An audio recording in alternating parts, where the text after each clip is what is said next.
제가 평생 성경을 읽고 또 가르치고 또 저 자신이 성경 말씀대로 살려고 조금씩 노력을 해왔는데, 한 가지 나이가 들면서 확실하게 깨닫는 것이 있어요. 교회만큼 예수님이 사랑하는 대상이 없다 하는 것입니다. 교회는 예수님의 사랑 전부요, 교회는 예수님의 비전 전부다 하는 것을 시간이 흐를수록 더 선명하고 분명하게 저 자신이 깨닫게 되고, 그러면서 교회를 보는 시각이 자꾸 달라지는 것을 저 자신이 인식을 하게 됩니다. 주님이 너무 사랑하셔서 교회를 위하여 자기를 주셨다고 하셨는데, 생명을 던질 만큼 사랑을 하는 이 교회 얼마나 소중하냐. 또 세상을 구원하시고자 하시는 하나님의 뜻이 교회를 통해 이루어지기를 기다리고 교회를 통해 일하시는 주님이라면, 이 교회를 놓고 주님이 얼마나 오늘도 하나님 우편에서 기도하고 계시겠는가. 이런 차원에서 나 같은 아무것도 아닌 것을 불러서 내 양을 치라 하시면서 교회를 맡기셨다. 이것은 정말 전율을 느낄 정도의 무거운 짐이다 하는 것도 저 자신이 많이 생각을 하게 됩니다. 교회를 가만히 보면 두 가지 측면이 있습니다. 하나는 소명의 측면이 있고 하나는 사명의 측면이 있습니다. 소명의 측면이라고 하는 말은 예수 그리스도께서 세상에서 특별히 택해서 불러낸 택자의 모임이라는 의미에서 소명의 측면이 있습니다. 불러냈다 이야기예요. 요한복음 15장 16절, 내가 너희가 나를 택한 것이 아니고 내가 너희를 택하여 불렀다. 그래서 세상으로부터 우리를 불러내어서 교회를 형성하게 하셨습니다. 그러므로 교역자나 평신도나 구별 없이 우리 모두는 소명받은 소명자입니다. 소명을 구별하지 마세요. 목사는 특별한 소명받았다고 자꾸 강조하지 마세요. 조금 전에 김동호 목사님이 솔직한 이야기한 거 제가 참 인상 깊게 들었어요. 목사 직업이지예요. 따지고 보면 먹고 살기 위해 목사하는 사람이에요. 목사라고 해가지고 평신도보다도 더 헌신하고 충성하고 정말로 주님을 따라가기 위해 십자가 지는 게 뭐가 있어요? 평신도도 그 정도는 다 해요. 그거보다 더 해요.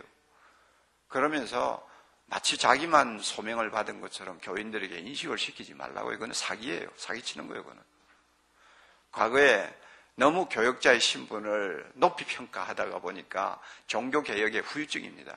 교회 지도자들, 이 가르치는 자의 하나님의 말씀을 대리로 가르치는 자의 위상을 높이려고 하다가 보니 어느 신학자가 비판한 것처럼 종교개혁 특히 칼빈은 본의 아니게 성직자를 지나친 자리에다가 올려 세우는 결과를 초래했다. 이런 말을 했는데, 여러분 우리 모두는 다 평신도나 교역자나 다 소명자입니다.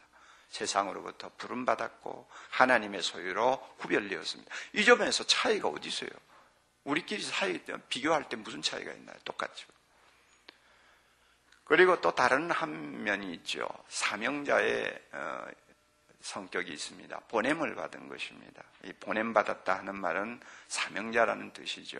그래서 오늘 우리가 읽은 본문에서 내 아버지께서 나를 세상으로 보내신 것 같이 나도 너희를 세상으로 보내노라. 이때 너희는 그 앞에 11명의 사도였던 것도 사실이지만 사도들을 통해서 지상에 세워질 모든 교회를 두고 하시는 말씀이라는 것, 우리는 아무도 이의를 달지 않습니다.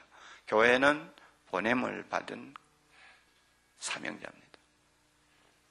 이 양면. 그러니까 이것은 동전의 양면입니다. 구별, 소명이라고 하든 사명이라고 하든 꼭 그걸 말 가지고 싸울 필요가 없어요. 왜 소명을 했습니까? 왜 소명받았습니까? 사명자가 되기 위해 소명받은 거예요. 그렇잖아요.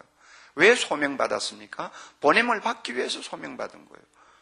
예수님의 오른편에 있는 오른편 강도처럼 예수 믿자마자 당장 낙원으로 올라가도록 만드셨다면 간단한 문제지요. 그러나 왜 구원받고 예수 믿은 하나님의 자녀를 세상에 두시고 지상에 교회를 세우시고 하나님께서 교회의 머리가 되시느냐? 이유 보내기 위해서예요. 그러므로 이 사명자의 우리 역할은 우리 모든 평신도와 우리 교역자가 피할 수 없는 것입니다. 그러니까 소명이 있습니까? 사명이 있다는 것을 우리는 꼭 기억해야 합니다. 그런데 이제 오늘 제가 여러분들에게 좀 말씀드리고 싶은 것은 우리의 목회가 너무 소명자의 영역에만 머물게 만드는 폐단이 있다는 것을 우리가 좀 인정할 필요가 있습니다. 너무 교인들 하여금 소명자의 영역에 머물게 한다. 무슨 말인가 하면 특별 은총의 영역에서 갇혀 있도록 목회를 하는 경우가 참 많다 그 말이에요. 우리 목사들의 의식도 대부분이 그런 분들이 태반이에요. 특별 은총의 영역에 내가 사역하고 있다. 그러니까 부름받은 하나님의 백성이 공동체를 형성하고 있는 교회 안에서 그들을 가르치고 그들을 거룩하게 살게 하고 교회 안에서 하나님이 기뻐하시는 사람이 되도록 하는 일에만 어떤 무게 중심을 두고 그 이상을 생각하지 못하는 폐쇄된 사역을 할 때가 참 많이 있어요. 교인들을 그런 사람으로 만들어요. 그래서 어떤 사람의 표현처럼 교회를 불가침의 거룩한 장소로 아예 불가침의 거룩한 장소, 마치 예루살렘 성전의 지성소처럼 교회를 만들어요. 그래가지고 그 안에 성도들을 가두어 놓아버립니다. 그리고 그 안에 갇혀서 그 안에서 참 성실하게 신앙생활을 하는 사람일수록 높이 평가를 받는 이런 교회 문화를 우리가 지금 만들고 있다는 사실을 인정을 해야 합니다. 그래서 결국은 세상에 대한 책임의식이 희박하게 되고 너무 목회가 내면화되어서 결국 내적으로 소모적인 많은 문제를 가지고 실험하다가 한 생을 끝내버리는 목회자가 되고 교회가 되는 경우들이 참 많이 있어요. 우리는 보냄을 받아도 특별 은총의 영역에만 보냄받은 거 아닙니다. 교회 안에서만 살라고 우리가 주님이 보낸 것 아닙니다. 우리가 보냄받은 영역은 일반 은총의 영역에까지 보냄을 받았습니다. 우리 이거 믿어야 됩니다. 일반 은총의 영역까지 우리는 보냄을 받아서 이 사회 문화를 새롭게 창조하는 사명까지 갖고 있다는 것을 우리 교회가 인식을 해야 합니다. 그래서 사회 전반에서 더 넓게 말하면 온 우주에서 하나님을 영화롭게 하는 거룩한 일들이 일어나도록 우리가 만들어야 됩니다. 이것을 주님께서 교회의 사명으로 맡기셨습니다. 기독교를 개인을 위한 사유화처럼 사유화시키는 이런 일들이 우리 한국에서는 너무 비일비재한데 내가 구원받고 내 혼자 복받고 내가 주님과 교제하고 내가 하나님의 사랑받고 그냥 우리 집안 잘 되고 기독교를 완전히 이렇게 사유화시키는 이런 경향들이 보수교단일수록 더 농후한데요. 이것은 반드시 고쳐야 될 폐단이요. 지금까지 우리가 잘못 가르쳐서 교회가 이런 폐쇄적이고 사유적인 개인만을 생각하는 이런 이기주의적인 신앙 공동체를 만들었다면 이것은 우리가 회개하고 철저하게 깨트려서 다시 건강한 교회 체질로 바꿔야 됩니다. 이렇게 만들려면 성도들로 하여금 부름을 받은 소명과 동시에 보냄을 받은 사명이 있기에 나는 교회 안에서만 머물고 있으면 안 된다. 예수님을 내 혼자 독점하고 있으면 안 된다. 우리 가정만 복받도록 하는데 기독교가 존재하고 성경이 존재하는 것처럼 착각하게 만들면 안 된다. 우리가 이것을 철저하게 가르칠 필요가 있습니다. 그래서 주님이 지상에 교회를 세워놓으신 이유는 세상이 지옥으로 화하는 것을 막기 위해서고 할 수만 있으면 교회를 통해서 세상에서부터 천국의 한 부분을 보고 맛보도록 만들기 위해 교회를 세상에 두셨다고 말이에요. 그러므로 교회가 세상으로 보냄을 받은 하나님의 거룩한 자녀들이 되어서 가는 곳마다 이 세상이 천국의 한 부분을 맛볼 수 있도록 우리가 만들어야 됩니다. 이게 문화창조요, 문화혁명이거든요. 그런데 요즘 우리 한국을 보면요. 이런 신앙적인 바탕을 가진 소위 지도자 계급이라고 하거든요. 지도자층 사람들, 또 지식계층, 이 사람들이 점점 감소 추세에 있습니다. 뭐 3대째 예수 믿었다, 4대째 예수 믿었다, 6.25 겪고 참 어려운 고난 속에서 연단받은, 그래도 그들 나름대로 준비가 된 기독교 지도자들, 평신도 지도자들 점점 숫자가 줄어지고 있습니다. 왜냐하면 고령화되어 가기 때문입니다. 고애가 다 50대 후반, 60대로 다 나가고 있어요. 그런데 그 다음에 따라오는 세대를 보면 점점 기독교적 세계관, 기독교적 철학을 가지고 세상에 대한 어떤 사명자의 의식을 느끼고 책임을 느끼는 사람의 수가 점점 따라오는 세대 안에는 적어져요. 적어지는 이것을 우리가 무엇으로 평가합니까? 포스트 모더니즘에 물든, 상대주의적 가치관에 물든 사람들이 교회 안에 너무 많다는 것을 보아도 알 수 있잖아요. 그리고 특별히 그 중에서 주류를 이루는 계층이 여자들입니다. 여러분 지금 30대 여성들이 옛날의 여성이 아니라는 것 잘 알잖아요.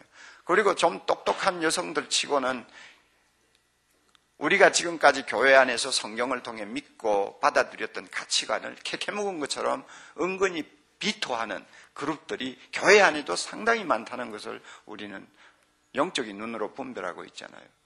그러니까 그래도 한국 사회에서 나름대로 성경적인 절대 가치관을 가지고 세상에 나가서 역할을 하려고 노력하던 사람들의 숫자는 자꾸 줄어지고, 그 반대급부에 있는 사람들이 예수만 믿는다고 하는 신앙 고백, 그것만 그냥 가슴에 달고 다른 부분에서는 그의 세상 사람들과 비슷한 생각을 하고 있는 사람들이 교회 안에도 계속 늘어나고 있다.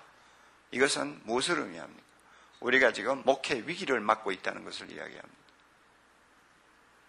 그러므로 우리 목회자들이 좀 더 하나님께서 지상에 교회를 세우시고 이 교회를 세상으로 보내신 이유와 목적이 무엇인가를 깊이 좀 더 성찰하고 기도하고 정말로 몸부림치고 고민하면서 확고한 목회 철학을 여러분이 세워야 됩니다. 그래야 교인들을 바로 가르쳐요. 아직은 우리 한국 교회는 가르치면 가르치는 대로 따라옵니다. 아직은 따라옵니다. 인터넷을 통해서 막 욕설을 퍼붓고 오늘 설교가 뭐 그따위로 설교하느냐, 아직 이런 참 살벌한 분위기는 아직도 일어나지 않아요. 아직 교회 안에서는 그런 분위기가 일어나지 않아요. 여러분 신문에 가보세요. 신문 인터넷 들어가면 어떤 칼럼 하나하나 밑에다가 무슨 소리들을 써놨는지 여러분 그 인터넷 네티즌들이 쓰는 글을 한번 보세요. 완전히 그거는 인격을 파괴시키는 욕설로 가득하지 않아요? 교회 안에 앞으로 그런 일들이 안 일어난다고 누가 장담하겠어요? 오픈이 되어 있는데. 그러므로 모든 따라오는 젊은 세대가 공감하고 소명과 동시에 사명을 느낄 수 있도록 철저하게 목회하지 아니하면 나중에 우리는 설 땅을 잊어버립니다. 우리가 세상에 나가서 사명자의 사역을 감당하려면 두 가지 일을 꼭 해야 된다고 생각합니다. 하나는 세상에 조용한 감동을 줄 수 있는 크리스찬이 되어야 됩니다. 이것을 위해서 우리는 제자화가 필수적입니다. 예수를 닮아보자고 힘쓰는, 그래도 내가 누구를 모델로 하고 나는 누구처럼 살고 누구처럼 되어야 되겠다는 나름대로의 어떤 자기가 24시간 쳐다보는 큰 바위가 있어야 되잖아요. 이 바위가 예수 그리스도라고 언제든지 말할 수 있는 사람들을 만들어야 돼요. 그렇게 하면 이 사람들은 세상에 나가서 그저 유명하지 않아도 조용한 감동을 끼칠 수 있는 예수의 제자들이 될 수 있습니다. 이것을 저는 소금의 역할이라고 생각을 합니다. 이 소금의 역할을 모든 평신도들이 세상에 나가서 할 수 있도록 우리 목회자가 목회를 해야 합니다. 성도들이 나가서 감동을 주지 못하는데 무슨 전도가 되고, 감동을 주지 못하는데 어떻게 예수 그리스도의 이름이 존귀와 영광을 받습니까? 감동을 주지 못하는 곳에 어떻게 기독교가 뿌리를 내릴 수 있습니까? 한번 생각해 보세요.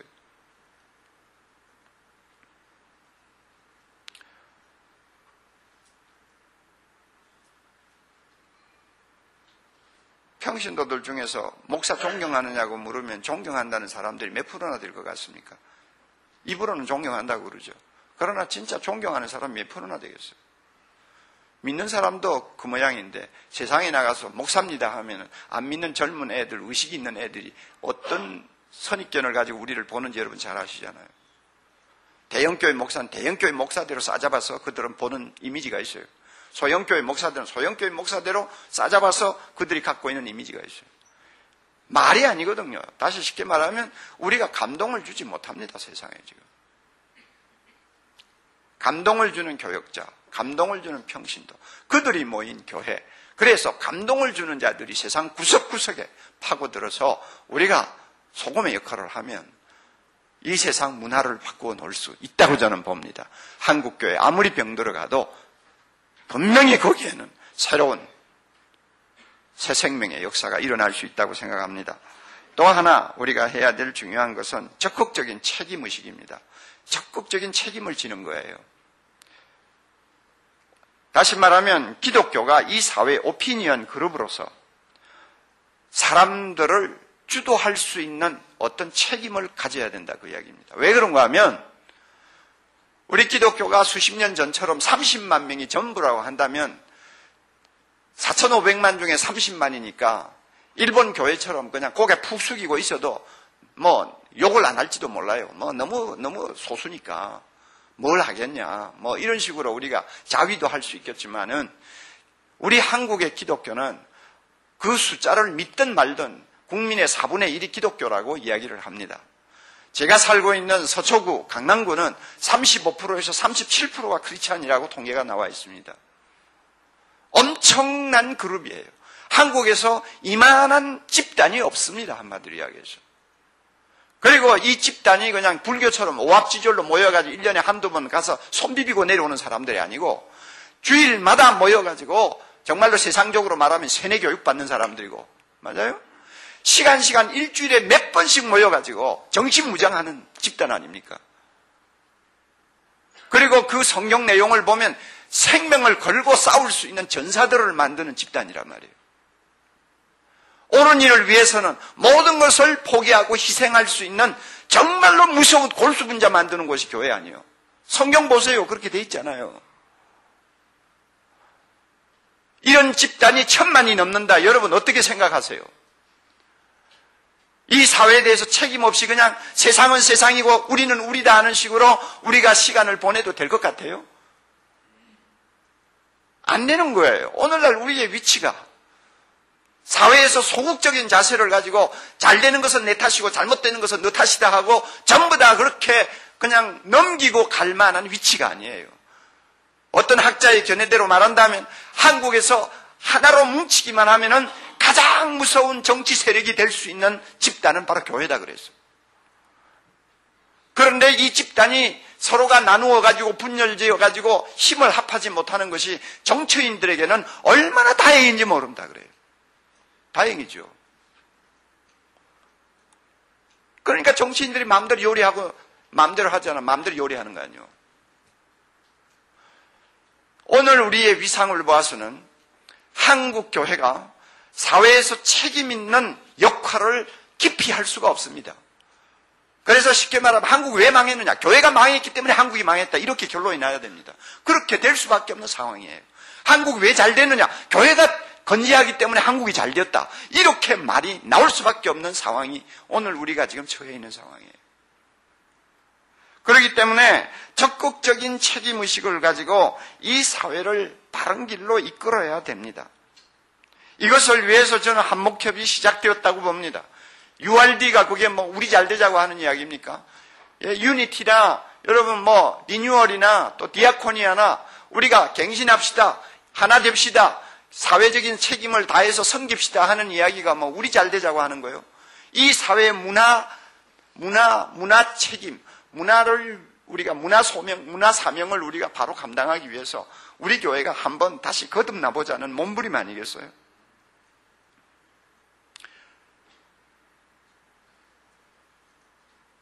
이런 의미에서 한국 교회는 하나 되어야 합니다. 어제 정책 토론회에서 너무 원론적인 이야기를 하시면서 대신 캐톨릭은 추기경이 있고 불교는 조계종 총무원장이 있고 그런데 개신교만 대표가 없다. 그런 식으로 이야기하면은 개신교도 추기경을 세우자, 교황을 세우자 하는 말이나 같지 않느냐. 이거는 프로테스탄트의 원론에서 이거는 빗나가는 거다. 이런 말을 하시는 분이 계셨는데 저도 거기에는 공감합니다. 개신교는 양심의 자유를 가지고 각자 신앙생활 하도록 장려하는 것이 개신교의 특징입니다. 그러므로 어떤 수장이 존재할 수가 없어요. 이거는 사실이에요. 그러나 그것은 어떤 면에는 너무나 원론적인 이야기에서 머무는 것이고 현실을 어떤 면에서는 너무나 인식을 못하는 발상이라고 생각합니다. 한국교회 하나 되어야 됩니다. 왜? 이 나라의 운명을 좌우할 수 있는 집단입니다.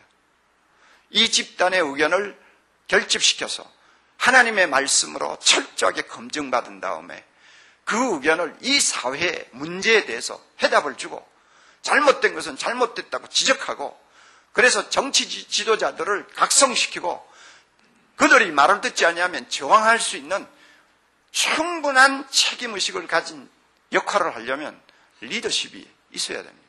이거는 어떻게 할 수가 없어요. 피할 수가 없어요. 이거는 아무리 개신교의 본질에서 벗어나는 것처럼 보여도 일단은 이만한 크기의 교회가 이 사회의 중심을 자리 잡고 있다면 이것은 오합지졸이 되어서는 안 되는 거예요. 우리가 특별 은총 세계에서만 살다가 가는 집단이면 오합지졸이 되든 각계 전투를 하든 문제가 안 돼요. 그러나 우리는 이 세상의 문화까지도 하나님의 나라로 바꾸자고 하는 사명을 가지고 있지 않습니까? 그렇다면 나라가 잘못되는 것을 보고도 입을 열지 못하는 오합지졸이라면 이것은 하나님 앞에 범죄하는 거란 말이에요. 힘을 모아야 돼요. 뜻을 모아야 돼요. 저는 일간지 신문 기자들을 만날 때마다 가슴이 아파요. 이런 말이에요. 목사님, 가톨릭은요 뉴스원을 찾아 들어가기가 너무 쉬워요. 딱 이렇게만 찾아가면 가톨릭에 대한 중요한 뉴스는 금방 찾아내요. 불교도 쫙 보면 중요한 뉴스 같은 것을 얻어내는 그 뉴스원이 어디 있다는 것을 정확하게 알 수 있어요. 그러나 개신교는 오리무중입니다. 어디 가서 신뢰성 있는 뉴스를 받아서 기사화시켜야 될지 알 수가 없는 거예요.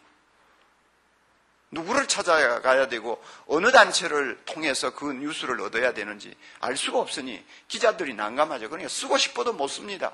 그러니까 어떻게 합니까? 지면을 채워야 되고 그러니까 불교에 관한 기사들 사진을 크게 싣고 글을 쓸 수밖에 없고 그냥 좀 체면상 할 수 없으니까 밑에다가 기독교에 관한 거 조금 달아놓는 겁니다. 어떻게 할 도리가 없다는 거예요. 이래가지고 우리가 이 사회를 바로 잡을 수 있을까요?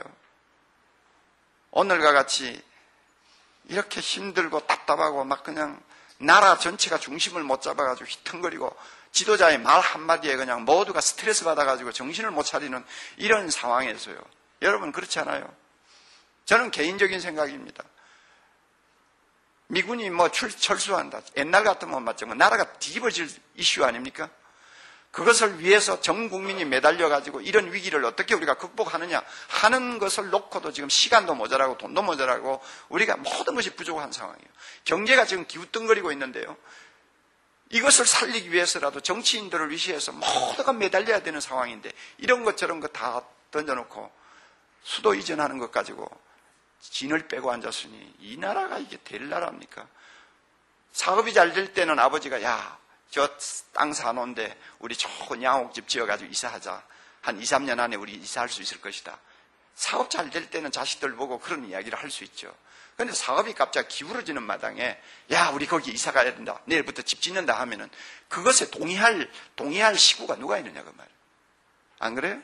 너무나 중요한 이슈들을 국민들이 붙들고 기도하고 정말로 지도자가 잘해주기를 소원하고 서로 격려해도 모든 것이 부족한 차제에 지금 당장 안 해도 될 일을 가지고 모든 힘을 다 소진시키는 이런 나라가 천하에 어디 있어요?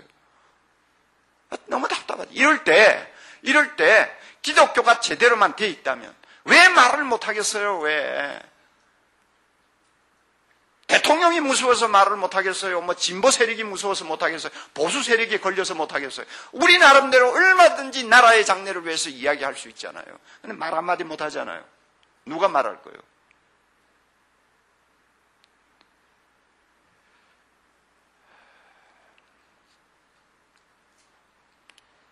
제가 며칠 전에 위르겐 몰트만이라고 하는 소망의 신학의 그 참 탁월한 신학자 있죠. 이분의 그 인터뷰 기사를 읽으면서 참 충격받았어요. 저는 어제 강원용 목사님하고 인터뷰하면서 충격받았는데, 제가 왜 충격받았다고 하느냐 하면, 그분하고 저하고 딱 나란히 이야기를 하다 보니까, 그분은 진짜 복음주의자고 나는 진보주의자로 보이더라고. 완전히 거꾸로 보이더라고. 예? 성경 구절 잘 외우시면서 하시는 이야기를 들으니까 이게 기가 팍 찔려가지고, 나는 지금까지 내가 복음주의자고 보수주의자, 저 사람은 아주 진보주의자고, 그래서 성경도 안 믿는 사람이라고 난 이때까지 그렇게 믿어왔는데, 아이고 참네, 완전히 쇼크 받았어요. 몰트만도 저는 그렇게 했어요. 몰트만도 우리 보수주의 계통이 완전히 문을 닫아놓고 학생들을 가르치지 않아요. 그러니까 밖을 못 보게 만들죠. 이미 세상을 많이 다 떠났습니다만 지금 살아있으면 가서 그냥 계란을 하나 가지고 때려주고 싶은 생각이에요. 눈을 전부 감겨놨거든. 그러니까 몰트만에 대한 책도 막 읽을 필요도 없고, 무조건 교수들이 편견적으로 이야기하는 거 듣고 그 사람은 이런 사람이다 하고 딱 낙인 찍어버리고 그 후에는 관심도 안 가져요. 이게 보수주의 사람들의, 보수주의 학생들의 경향이거든. 그냥 몰트만은 이거 완전히 뭐 비신학자, 신신학자고, 이거는 뭐 복음하고 거리가 멀다 생각을 했는데, 제가 이번에 그 기사를 보면서 놀랐어요. 그분이 이런 말을 했어요. 지금은 세계화 시대 아닙니까? 세계화 시대인데, 이 세계화라는 게 무서운 겁니다. 세계화라는 말을 바꾸면 다종교 시대라는 이야기고 다원주의 시대라는 말이고, 그렇죠? 세계화라고 하는 말은 절대 표준, 절대 진리, 절대 가치의 표준이 없어지는 시대라는 말입니다. 이 무서운 말이에요. 이게 세계화거든요. 이 세계화에 도전하기 위해서, 이 도전 앞에서 전체 기독교 이름으로 생각하고 말하고 행동할 필요가 있다. 이 세계화의 도전 앞에 교회가 하나로 뭉쳐서 전체 기독교가 같은 생각, 같은 말, 같은 행동을 할 필요가 있다는 것입니다. 그렇지 않으면 이 세계화에 대응을 할 수가 없는 시대에 우리가 놓여 있다는 것입니다. 크리스찬의 연대가 절실히 필요한 시대가 바로 지금이라고는 이야기했습니다. 교회마다 색깔과 주장이 다르더라도 세계화의 위험과 위협 앞에서 우리는 같은 소리를 내야 한다. 사실 아니에요. 여러분, 한국에서는요, 호남이다, 영남이다 서로 지방색 가지고 싸워요. 그렇죠? 그러나 여러분, 미국 가보세요. 그리고 미국에도 작은 도시에 가서 한 1000여 명 되는 교민들이 사는 세계에 가보세요. 거기에서 호남 찾고 영남 찾습니까? 안 찾아요. 자기들이 남의 나라 땅에 와서 뿌리 내리려면 공동전선을 펴지 아니하면 안 되는 거예요. 거기에는 한국민이라는 하나 가지고 결집해요. 맞습니까? 맞습니까? 만약에 우리나라가 기독교에 대해서 대대적인 핍박이 일어난다면 여러분, 개신교와 천주교가 손 잡겠어요? 안 잡겠어요? 잡죠. 진보와 보수가 손 안 잡겠어요? 잡죠. 우리의 생존을 위해서는 같이 손잡고 같은 연대를 해서 같은 소리를 내면서 우리가 저항할 수밖에 없는 거 아니에요. 지금 우리가 살고 있는 세계가 지금 이런 세계예요. 세계화의 무서운 세속주의, 세계화의 무서운 포스트 모더니즘의 가치관이 몰려오는 이 상황에서 각계전투해가지고 이기겠어요? 교단마다 깃발 들고 한번 싸워서 이기겠어요? 누가 영웅이 될 것 같습니까? 우리는 하나로 연대가 돼야 됩니다. 우선 우리나라 안에서 우리는 연대가 돼야 됩니다. 그래서 이 무서운 세계화의 물결 앞에 도도히 교회를 지키고, 더 나아가서는 이 사회를 구원해야 됩니다. 이 사회의 다음 세대들을 하나님의 복음으로 바로 세워야 됩니다. 우리가 이 책임이 있어요. 이러기 위해서는 교회가 하나 되어야 됩니다. 교회가 일치되지 않고서는 이거는 할 수가 없어요.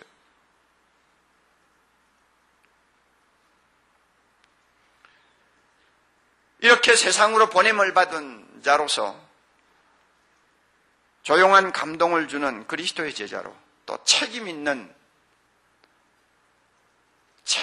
위치에서 책임 있는 역할을 감당하는 빛의 존재로서 이 사회에서 우리가 역할을 하려면 한 손에는 믿음, 한 손에는 소망을 가져야 됩니다.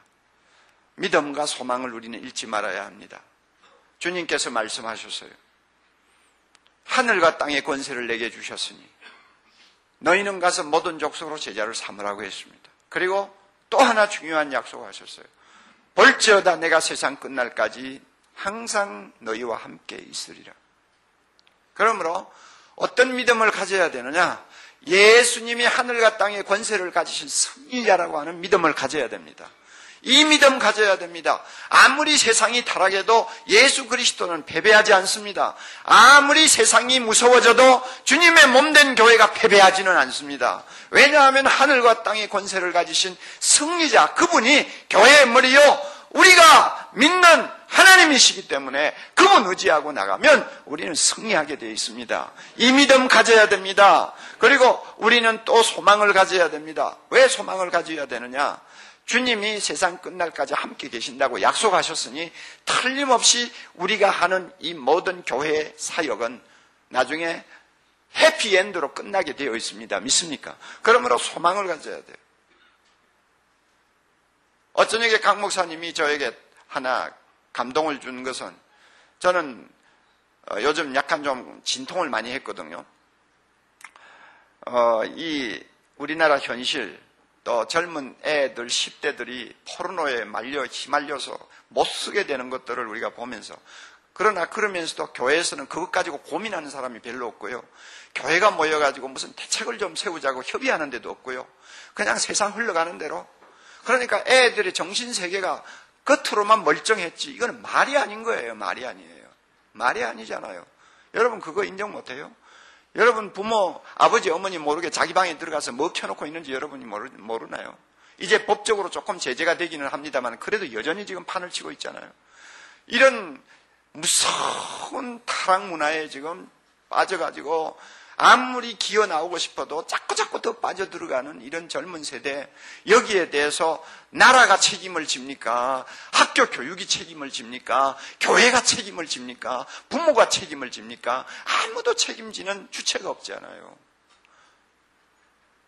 이런 여러 가지 상황을 놓고 또 우리나라 정치인들이 전혀 국민들에게 비전을 주지 못하는 것을 보면서, 그리고 교회는 교회대로 너무 신학교 출신들이 많아 적체 현상이 일어나니까 눈에 불을 쓰고 살벌한 경쟁만 하려고 하지 하나님의 뜻을 이 땅에 심으려고 하는 더 큰 비전을 가지고 목회자들이 하나가 되지 못하는 이런 참 암담한 상황을 놓고 저는 굉장히 좀 절망을 하고 고민을 하는 그런 순간을 제가 많이 갖고 있습니다. 그래서 점점 나도 힘이 빠지는 것을 느껴요.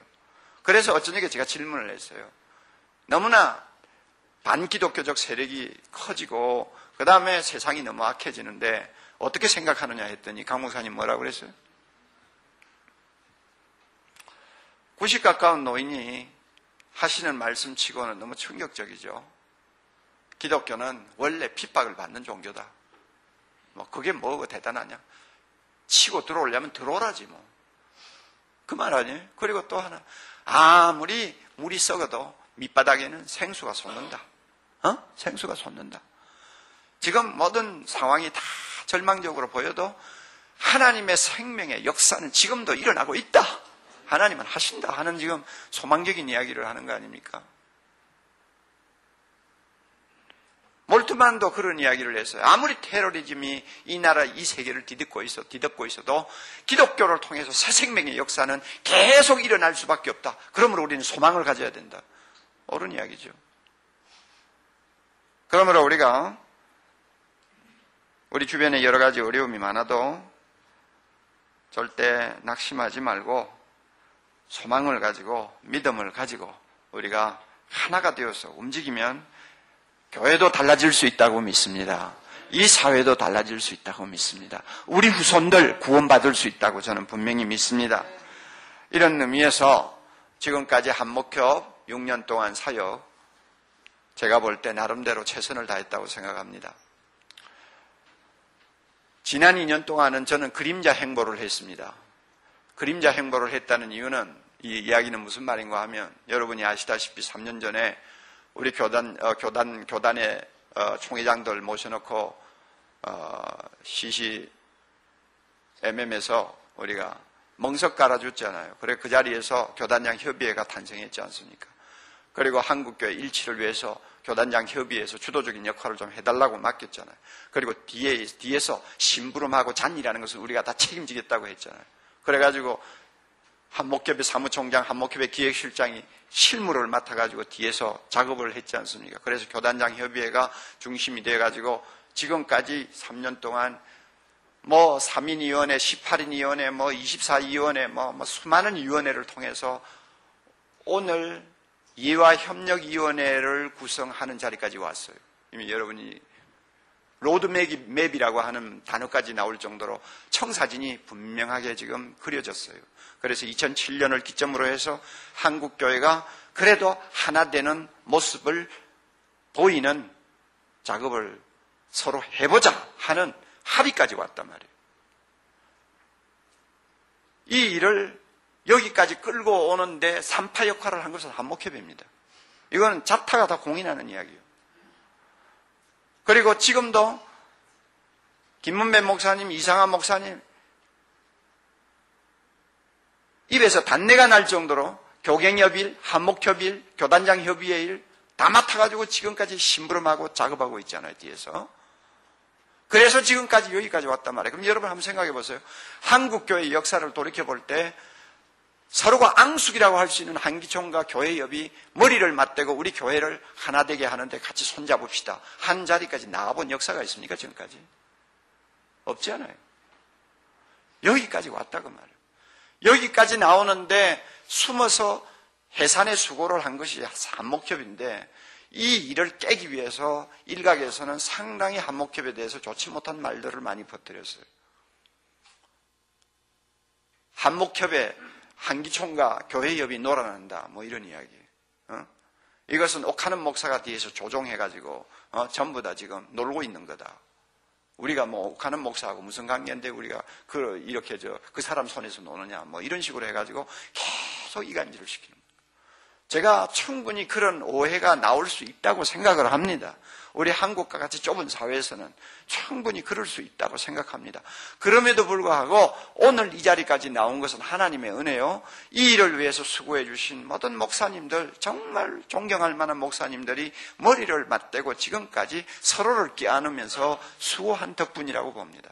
그래서 저는 처신을 어떻게 해야 되겠느냐 하는 것을 2년 전부터 정했어요. 절대 나타나지 않는다. 그래서 그림자 행보를 지금까지 해왔어요. 그리고 한목협이 더 이상 다른 일을 벌릴 필요가 없다고 저는 생각합니다. 이 일이 매듭질 때까지만 우리가 제자리를 지켜주어도 큰 일을 한다고 저는 생각하고 있고, 어떤 면에는 2007년 진짜 한국교회가 하나 되는 놀라운 축복이 임하면 그때는 한목협은 해산해도 된다고 저는 생각하는 사람이에요.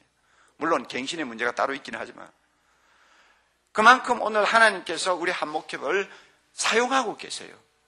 우리는 세상을 보냄받은 교회로서의 역할을 하려고 나름대로 몸부림치고 있습니다. 이런 면에서 우리가 감사와 긍지를 갖고 다시 산을 내려가는 것입니다. 여러분, 우리 모두 하나 됩시다.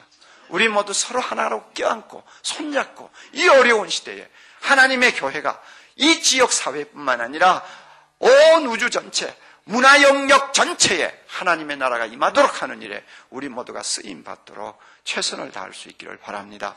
하나님께서 여러분에게 은혜 주시고 또한 우리의 모든 앞날에도 축복해 주시기를 바랍니다. 기도하십시다. 주님의 영광을 위해 주의 크신 이름을 위하여 한국교회를 도와주시옵소서. 한국교회만 하나 되고 한국교회만 바로 서고 한국교회가 이 사회에 감동을 줄 수 있는 능력을 갖는다면 이 사회 달라지고 맙니다. 하나님, 정치도 달라집니다. 경제도 달라집니다. 교육도 달라집니다. 문화도 달라집니다. 모든 영역에서 변화가 일어나지 아니할 수 없음을 우리는 믿습니다. 그만큼 일을 할 수 있도록 지금까지 주님께서는 한국교회를 부흥시켜 주셨습니다. 힘을 주셨습니다. 주여, 이제 우리가 주님 폐쇄된 공간 속에서 갇혀있지 말게 하시고 하나님께서 이 세상을 구원하시고자 하시는 큰 꿈을 갖고 계시는데 그 꿈을 이루어드리기 위하여 우리 모두가 하나 되어 주의 큰 뜻을 위해 쓰임받도록 축복해 주시기를 원합니다. 한목교회에 소속된 모든 교단, 모든 교회, 주의 종들 하나마다 하나하나마다 축복하셔서 주여 우리를 통해서 이 나라가 거듭나는 축복을 눈으로 보는 날이 있게 해 주시옵소서. 예수님 이름으로 기도하옵나이다.